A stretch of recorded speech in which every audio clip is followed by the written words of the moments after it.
Hello, English learners. Welcome back to another advanced lesson with us here at English Pod. My name is Marco. And my name's Erica. So today we're bringing you another advanced lesson, and this time it's kind of historical. Like the name suggests, we are listening in as a president says goodbye to the nation before he steps down from his role as president. Now, actually, this dialogue is very much based on President Eisenhower's farewell speech. Okay, so a pretty famous. Now, we have to tell you that we did change the speech a little bit, right? Yeah, just a little bit to make it a little bit more understandable, but it's basically what he said to the nation back in 1969. All right, now, I will as well tell you that this is a pretty hard dialogue. It is very hard because the structures are a little bit complicated and even to a certain point, a little bit poetic, right? Mm-hmm. So why are we taking this speech as our dialogue? What are we going to learn from this? Well, we're going to learn some structures and some words that you can use maybe on a resignation letter or maybe in a celebration you want to thank Pete for coming. Okay, so we're going to learn some pretty difficult vocabulary, but also learn some really useful structures. Like you said, you could use in a resignation letter or even in a formal speech of your own. Exactly. Now, this presidential farewell speech is divided into two parts. So today we're going to do part one, and then next time we'll finish the speech with part two. So let's listen to President Eisenhower as he says goodbye to the nation, and we'll come back just in a little bit. Good evening, my fellow Americans. 3 days from now, after a century of service to our country, I shall lay down the responsibilities of office as, in a traditional and solemn ceremony, the authority of the presidency is vested in my successor. This evening I come to you with a message of leave-taking and farewell, and to share a few final thoughts with you, my countrymen. Like every other citizen, I wish the new president and all who will labor with him Godspeed. I pray that the coming years will be blessed with peace and prosperity for all. Our people expect their president and the Congress to find essential agreement on questions of great importance, the wise resolution of which will better shape the future of our great nation. My own relations with Congress began on a remote and tenuous basis when, long ago, a member of the Senate appointed me to West Point. I then had the pleasure of building more intimate relationships with Congress during the war and the immediate post-war period.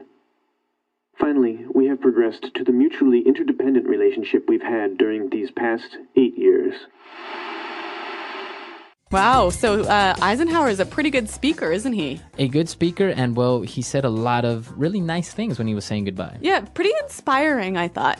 Really inspiring, and as we said, there were a couple of different and difficult words and phrases, so why don't we start right now with language takeaway. Language takeaway. Well, Eisenhower said that in 3 days he shall lay down the responsibilities. To lay down the responsibilities. All right, lay down something. Basically, we understand the verb to lay down, right? Yeah, to put it down, to put it on the ground. Maybe. Right. Now, he's using it with responsibilities, which is a little bit strange, but it's kind of like a metaphor by saying lay down arms, to lay down your weapons. Right, and you know what? This is a really common phrase that we would hear, especially when we're talking about, the end of a war or something like that. Mm-hmm. To lay down your arms, yeah. Lay down your weapons. Yeah, so here I think Eisenhower is kind of referencing this and giving us a little bit of poetry in his speech. Right. So it's not that he's quitting. It's not that he's being fired. Yeah. He's just like finishing what he started. Yes, so he's laying down his responsibilities. Now, I think this would be quite an interesting phrase to use, for example, in a resignation letter. Right, so I would say a month from now, I will lay down my responsibilities as manager. Yep. All right, so that sounds pretty good. Now, he said he's going to be laying down the responsibilities in a traditional and solemn ceremony. All right, solemn. Solemn. Now, solemn, what does that mean? What is a solemn ceremony? Well, a solemn ceremony would be a serious, respectful, and a little bit sad ceremony. Okay, so it's a serious matter. It's and it's very respectful, right? Yeah. So you might say, for example, on the 11th of November, when you're remembering the war, you might say something like, "This is a very solemn day." Very good. Mm-hmm. Okay. And the authority of the presidency is vested in my successor. Okay, so interesting verb. No, wait. So interesting word, vested. Vested. The authority vested in my successor. Very good. So this word basically means power that I have by law. Right. So this power, this important power you have is given to you by the law, by the president, by the country. This is a very common word you will hear in a wedding when the priest or the person that's leading the wedding will say, by the power vested in me by the state of California. Yep. I now pronounce you husband and wife. I now pronounce you husband and wife. So he's saying the power that I have given to me by the state of California, I can now make you be married. So here Eisenhower is saying the authority of the presidency is vested in my successor. So the power of the presidency will be given to the next president by law. Exactly. And he also wished the new president and everyone with him, he said, Godspeed. All right, Godspeed. Godspeed. I wish you Godspeed. Now, Godspeed, what does that mean? Well, it's kind of a blessing, you know. It basically means good luck and good fortune. All right. And especially in a journey, right? Yeah, I think you'd almost only use this when someone's going off on a big trip or a journey. So here they're going on the journey of the presidency. Right. So I wish you Godspeed. Godspeed. Very good. And now let's take a look at our last set of words. When he was talking about Congress, he said that his relation with Congress began on a remote and tenuous basis. All right, so two interesting words here, remote and tenuous. Now, remote we understand as being far away or distant. Yeah. What about tenuous, though? But tenuous is kind of unimportant or not really relevant. All right. So actually, this is a pretty high quality, useful and smart sounding word. So I think we should hear a few more examples of how it's used. Example 1. How can you say the Earth is actually getting cooler? That is a pretty tenuous argument. Example 2. John believes that Elvis Presley is still alive. He's got a tenuous hold on reality. Example 3. You're making yourself seem more important than you are. The connection between our company's success and your performance is tenuous at best. All right, so as we've said, these are some pretty difficult words that we found in the dialogue. But now I want to go and look at some really interesting formal structures that Eisenhower used here. So let's look at those now in Fluency Builder. Fluency Builder. All right, on Fluency Builder today, we have 3 phrases. And, well, starting with the first one, I think it's one of the most interesting ones. He said, 3 days from now, after half a century of service of our country, I shall lay down the responsibilities of office. All right, so what's interesting about this? If you take a look at the structure, he's saying 3 days from now, which is Future. And then he makes a reference to the past after a half century of service. Okay, so we got future, past. And then again, future. I shall lay down the responsibilities. All right, so this actually is quite a good structure if you're giving a farewell speech, or even I could imagine using this at a wedding. Right. How would you use it in a wedding? Well, I might say 12 hours for now, after a long and beautiful relationship, this couple shall marry. Very good. So you're making reference to the future and then a past event or something that's been going on for a while. And then future again. Why don't we do one more example? So, for example, in a resignation letter, I can say 1 month from now, after 30 years of hard work and dedication to this company, I shall lay down my responsibilities as product manager. All right, interesting. So we can use it, and it sounds good. It sounds very professional and very poetic. Very poetic. Yeah. It sounds nice. Yeah. All right, so that's one interesting structure. Now, why don't we go on to this next kind of very formal and helpful in a very formal speech? Well, President Eisenhower said, "This evening I come to you with a message of leave-taking and farewell." So this evening I come to you with a message of leave-taking and farewell. So it's a very nice way of saying, I'm talking to you today because I am saying goodbye. Yes. So what I really like about this phrase is the beginning part. This evening I come to you with a message of. So again, let's suppose we're at a wedding. If I'm offering a toast or I'm the best man, I could say, this evening I come to you with a message of love and trust and respect. All right. Or maybe if you're the leader of a company, you might say something like, this afternoon I come to you with a message of hope for the future. Very good. And now the part when he says leave taking and farewell, it's basically saying taking leave or taking like a vacation, right? Yeah. And farewell is Goodbye. Goodbye. And what about our last phrase? This is actually a bit of a long one, so I'm going to read it now. Our people expect their president and the Congress to find essential agreement on questions of great importance, the wise resolution of which will better shape the future of our great nation. Okay, great. Now let's take a look at the first part. Basically, he's saying the people expect the president and the Congress to give them answers, right? Or, yeah, to agree on important issues. But in the part when he says the wise resolution of which will better shape the future of our great nation.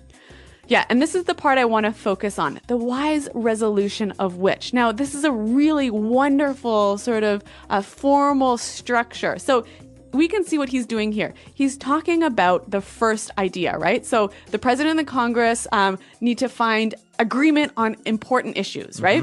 Now, the wise resolution of which, so he's referring back to that idea.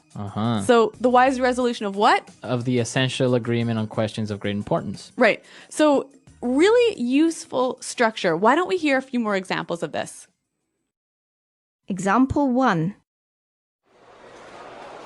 We now face a great challenge, the overcoming of which lead us all to untold riches and success. Example 2. We as a company now face our most difficult months to date, the outcome of which will determine our company's future. Example 3. The ambitious plan to reduce poverty, the start of which was launched last Tuesday in New York, will require a huge investment of taxpayers' dollars. All right, so as you can hear from the examples, we have the main idea, and then he passes on, but then kind of refers back to it again. Yeah, and this sounds quite formal, but also quite literary and intelligent, doesn't it? It makes you sound well-spoken. Very good. This was quite a difficult dialogue with some really interesting and tricky structures and words. So why don't we hear it one more time all together? Good evening, my fellow Americans.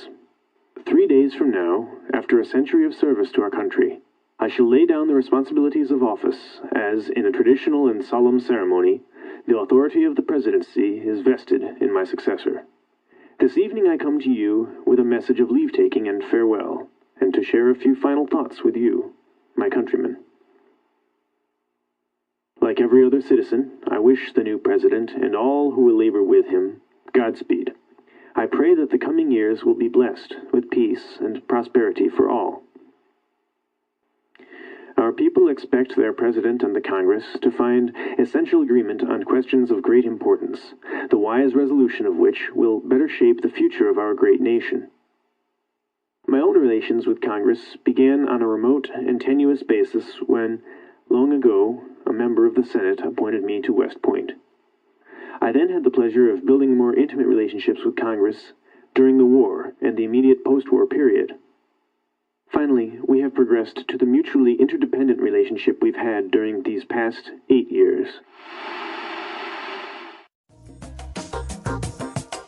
All right, we're back, and here with us in the studio we have Pete, the actor in the dialogue of President Eisenhower's presidential farewell speech. He's a pretty convincing actor at that. Not quite. So Pete is going to give us a little bit of insight about President Eisenhower. All right, so what can you tell us about President Eisenhower? Well, he started off as a general. He was an accomplished officer all through the early 20th century, and then he was the supreme commander of the Allied Expeditionary Force in World War II. And so now he's most famous for D-Day. He was leading it? Or he was on the battlefield? What was, no, what was he was the organizer. He was. Oh, he's kind of like the brains behind the operation. Yeah, and I don't know if you even want to leave this in, but there's a really cool document that he wrote right before the invasion, and it said he basically knew that this was going to go one of two ways, and he wrote down a script to read in case it failed, and he basically said, I'm sorry to inform you that the invasion did not go as planned, and this has set back our war effort. And when the invasion went well, he threw that in the trash, and then one of his aides found that and was like, wow, this is a historical document, and they kept the... Really? Yeah. So they have the copy. Alternate history. All right, so he was an accomplished general, an amazing warrior, but what about his presidency? Well, at the beginning, probably the biggest thing he did was to wrap up the Korean War, which was a vow he made during his campaign. And then he visited Korea. Obviously, the war is still technically on, but they did arrange a ceasefire. Eisenhower built up the interstate highway system, which is one of the big reasons that America was able to become economically successful in the 20th century. He did it basically so that in case of a war, we'd have an easy way of shipping our soldiers and nukes across the country. But but it worked well anyways. Yeah, it's one of these things that pays a side benefit. At least he had to sell it to the country that way. It's very likely that he didn't intend ever to use it that way. But you have to have it's like the war on terror. You got to sell these things. Well, and I guess it's had a huge impact, not only on the economy of the states, but also like the culture and the way that people view the car and its effect on society. Definitely. So pretty influential guy, this Eisenhower. Yeah, and a very historical lesson. It's just a little bit of a culture and maybe some insight on American history. It's not like we're politically active or anything, but yeah, it was some interesting information there, and also, well, he was considered to be a pretty good president. Yeah, he's rated, I wouldn't say among the top 5 or so, but quite accomplished. Well, maybe not the greatest president we've ever seen, but he wrote a pretty good farewell speech, so I think we have that to thank him for. All right, guys, so if you have any other questions or comments, you can come to the website at englishpod.com, and you can leave them there for Erica or I. Okay, so thanks for downloading, you guys, and until next time, goodbye. Bye.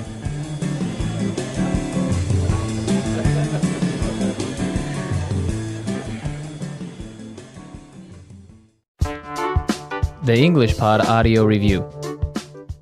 Listen to the meaning, then say the vocabulary word. The national legislative body of the United States, consisting of the Senate and the House of Representatives. Congress. Flimsy, weak, or uncertain. Tenuous. A hill in Washington, D.C., where the Capitol building sits and Congress meets. Capitol Hill. Serious, formal.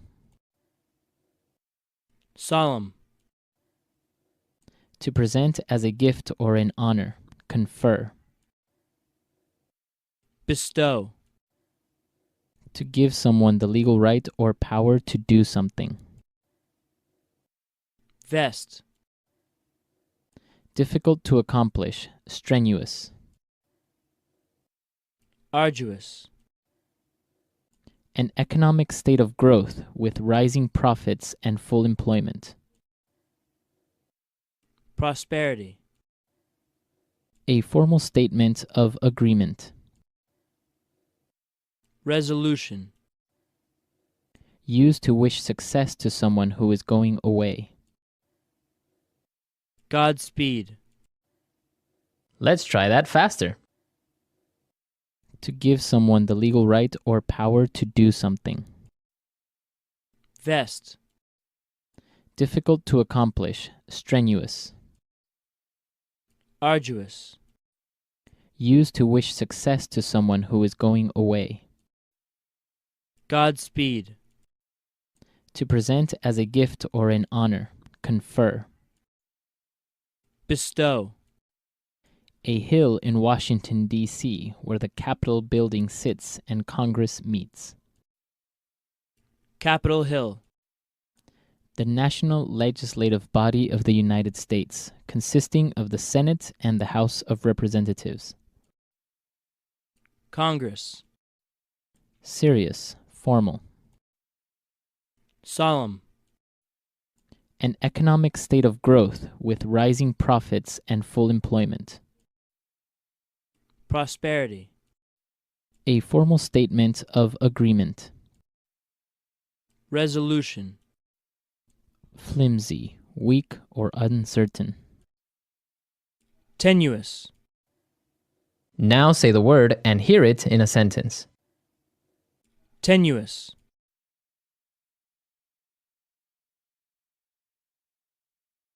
How can you say that the Earth is actually getting cooler? That is a pretty tenuous argument. Tenuous.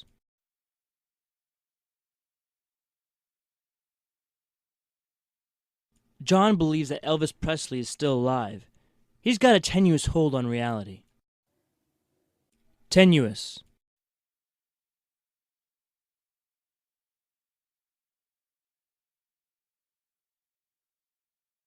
You're making yourself seem more important than you are.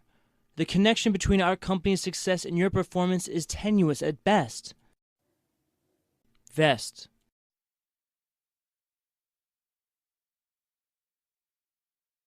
With the powers vested in me, I now pronounce you husband and wife. Vest.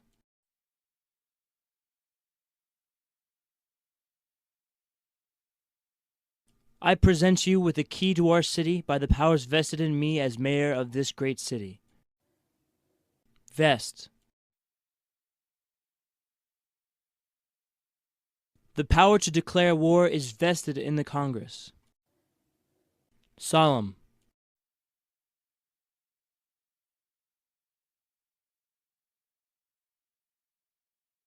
We are here today on this solemn and tragic day to say goodbye to an inspiration and a friend, Michael Jackson.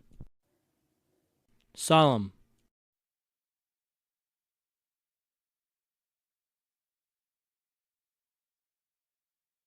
Yom Kippur is a traditionally solemn Jewish holiday that focuses on self-reflection and self-improvement.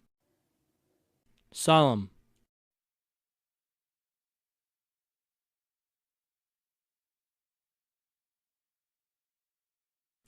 Every year, September 11th is a very solemn occasion as Americans remember the victims of the World Trade Center attack. Resolution.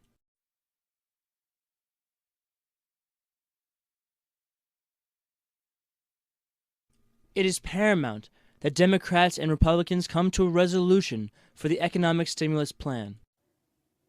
Resolution.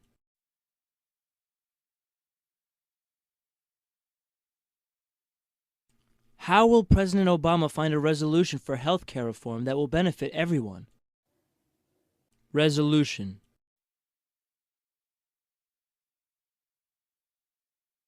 I've made a resolution to stop smoking and lose 20 pounds this year. Godspeed.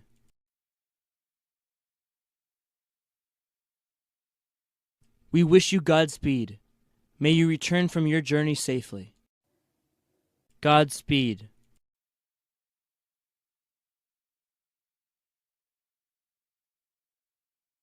Godspeed. When you are fighting for our country, know that your family is proud of you. Godspeed.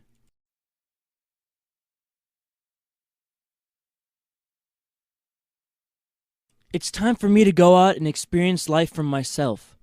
Goodbye and Godspeed.